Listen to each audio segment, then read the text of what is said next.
The world of anime, where there's something for everyone. If there is any kind of interest, no matter how weird, and really, no matter how weird, you can find something to scratch that itch. You want to watch a story of a loser that has to come into his own? There's hundreds of those. You want to watch a dark story of Vikings that tell you more about reality and modern life than anything? You can watch that. You want to watch a heart-wrenching romance that is always too over the top. Maybe you fancy watching someone rent a girlfriend because somehow he's more lonely than you. Or perhaps you want to watch someone get transported into another world and become a complete badass with hundreds of women that always somehow fall in love with him.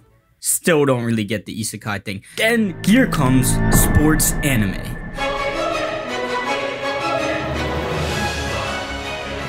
Sports anime as a premise shouldn't work. How could you possibly have people playing a simple game like volleyball and have it be as hype as these grand stories with monsters, flashy animation, and deep power systems? Well, the answer is pretty simple. By making it the most hype thing you've ever seen, with grand scenes, deep flashbacks that connect you to the characters, with villains who are all pursuing the same dream as your main characters. But how do they accomplish this connection? Almost every sports anime, naturally, takes place in high school, and with the exception of Baki, they're all mainly team sports, and everyone has gone through high school or is in high school, and that connection one has with their teams is illustrated perfectly. Whether you're hanging out with your teammates after the game, putting in extra work after practice, or you hit a brick wall and you know your team needs you to step up in order to reach the next level, everyone can relate to this feeling of hopelessness. The slice of life moments in these shows shine so bright because, to be honest, unlike most other shonen, they're a much bigger part of the story. By seeing characters go through emotional struggles, life struggles, and just seeing them in a calm setting makes it hit all the more harder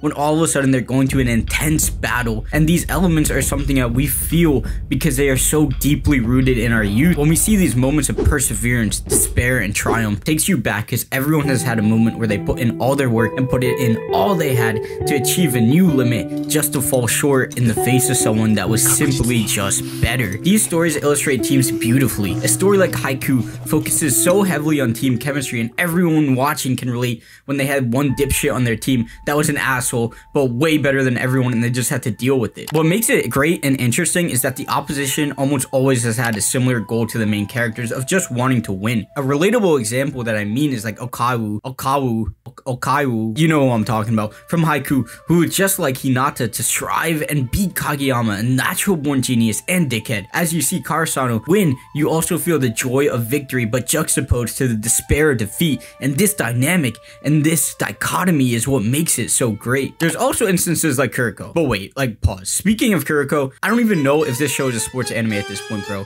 He was literally pulling up from full court and couldn't miss and somehow still lost. I don't understand. He was once a part of a super team, but he didn't like their brand of basketball. To make it work, he banded up with misfits whilst going up against these literal monsters with superpowers, and the level of depth of character for Kuroko as he's trying to win by playing basketball his own way. And yeah, bro, his ability also doesn't make sense. Like, how the fuck do you not notice someone and they're literally disappearing on the court? But whatever. And then you can enter in Aohoshi, that featured a young kid taking a huge leap and risk in order to achieve his fuck that. Blue Lock is like the heroine of sports anime, absolutely emitting black Air Force energy to the max, taking into account every negative and harmful thought you've ever had about your teammates. Oh, you think you're better than your teammates? Well, you're right. You think your teammates need to work harder? You're right. You say there's no I in team? Well, guess what, motherfucker? I say there's an I in win, and with an absolute dynamic and unique animation style that helps display the inner monster within all of us and giving into our egos and allowing our egos to take over in order to reach our true peak. Blue Lock